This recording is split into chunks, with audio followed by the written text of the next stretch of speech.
BionicDance is filmed in front of a live studio audience. The question is, if God made the universe, who made God? Where did God come from? Well, when you ask the question, where did God come from, it really assumes atheism, doesn't it? No, not really. If there is a God, then there is still theism, even if the God that exists isn't the one you prefer. Let's do this.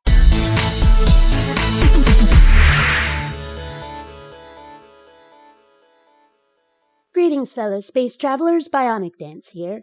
Today we're dealing, once again, with that old chestnut about the origin of the universe and how only a God could be responsible, and how God is a big ol' exception to the rule that anything created had a creator.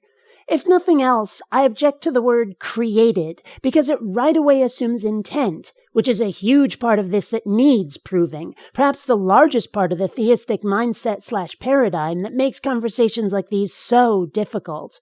Regardless, let's give it a shot. Again. If God had to come from somewhere, we're not talking about this self-existent, self-explanatory being. It assumes something atheistic. It does no such thing. Plenty of gods are not self-existent, self-explanatory beings. Thor, for example, is the son of the god Odin, but is also himself a god. The Egyptian god Ra had 3 daughters and as many rival gods.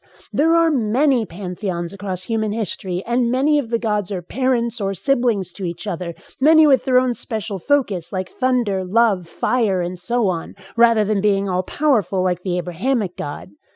I've often thought that the God of the Bible being all-powerful is really just his followers telling other religions that Yahweh has a bigger dick than their God. Your God controls the weather? Well, our God can beat up your God because he's all-powerful, so neener neener.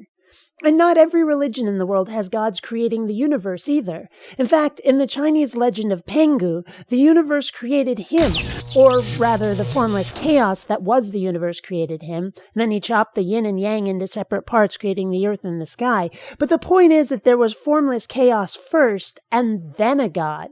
The assumption here seems to be that the Abrahamic legend, yes, legend, is the only basis from which any theistic origin of the universe story may be considered. Which is rather arrogant. And doesn't your God value humility?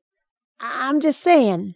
It assumes, for example, that everything that exists must have a cause. But why should we think that? I mean, if you think that God has to have a cause, we're not talking about God anymore. We're talking about something, on a much lesser scale, something that is contingent. In other words, not the God whose existence you prefer. That doesn't mean we're talking atheism here. That would require 0 gods, not just the absence of your favorite. Also, the notion that everything that has to have a cause, why should we think that? Why should we think that everything has to have a cause? Maybe because Christians say it for absolutely everything else, but make God a big ol' exception, which is, let's face it, special pleading. Hindus say that there was an infinite number of universes before this one, and that there will be an infinite number after this one ends. If your God is infinite, why can't the universe be instead?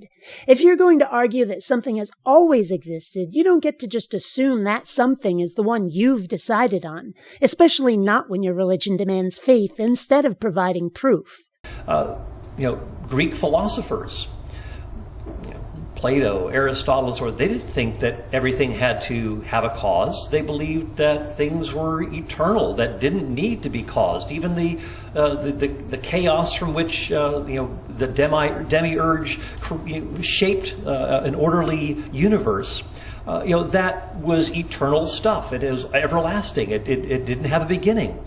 First of all, Aristotle lived 2,400 years ago. I'd like to think we've learned a little bit more about the universe since then. Also, there are plenty of purely scientific origin stories that posit an uncaused universe. Early, I said that I had a problem with the word creation, because it certainly implies intent. But even if it didn't, those who use it often seem to be assuming that the universe came from nothing, that the Big Bang was the matter and energy of the universe suddenly existing when before it did not. However, it seems far more likely that the Big Bang was an event of change rather than creation. When you make something explode, you haven't created anything, you've just changed the properties of what you already had. In effect, nothing is ever created, just rearranged. One origin of the universe hypothesis is that matter and energy, space-time itself, was once a singularity, infinitely dense, where the laws of space-time could not exist. Time itself did not exist until the Big Bang, so the very concept of before also could not exist. But there's another hypothesis, and I admit this one goes a bit over my head, which suggests that there was never a singularity, that the universe began through some sort of quantum event. There was still a Big Bang, just not the singularity. The universe existed forever as a quantum potential before collapsing into the Big Bang. The point is that infinity is possible, and a God is not required for any of it. And when we look at, say, contemporary science, we look at the Big Bang. We see that the universe began to exist a finite time ago. It resembles something very much like Genesis 1, where in the beginning God created the heavens and the earth. I don't think this guy has looked at contemporary science, because what he just described is very much the layman's version of the Big Bang, a version often trotted out by the religious as if it proves something about their origin of the universe story. But it doesn't take more than a few minutes of Google searching and article reading to know that this fellow actually hasn't done his research, certainly not if the Big Bang sounds to him like Genesis. Isn't it interesting that people are now insisting that God has to have a beginning or God has to have an origination? But again, from the beginning of these sorts of discussions, it was not so. That things have, that people have assumed that something can be eternally existent. But then why is this argument being made? If it's assumed that something can be eternally existent, then why isn't the universe itself the stopping point for Christians? Why do they need that uncaused cause to be a God, their God, so very, very badly? That is why the argument's being made. If you want to say a God did it, then you're going to have to prove it. But so far, the only argument ever put forth for divine creation over natural is that the universe is too complex and ordered to have not come from a mind, from deliberate act. But that argument has no basis. It's simply an inability to accept the possibility that the universe, in its infinite splendor, could be 100% natural, no God required. But you're going to have to do better than that. Your incredulity is not evidence. So that's perhaps a starting point for addressing the question, if God made the universe, who made God? It doesn't really address the question at all. In effect, this argument said nothing more than God always existed because we said so. Even if the concept of something having existed eternally is sound, this doesn't prove God existed eternally, assuming he even exists at all. Heck, for all you know, your God does exist, and only told you he always existed, being a big old liar. I know you don't want to believe your God could lie, but have you heard he wouldn't from anywhere other than Scripture and its followers? Because if you think all that's true, then, if you're interested, I have this bridge in Brooklyn I could let go, really cheap.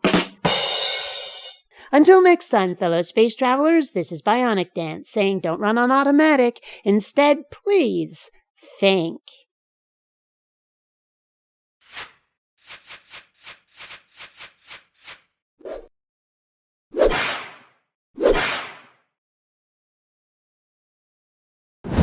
If you don't like what I'm saying, there's a good chance you're the reason I'm saying it.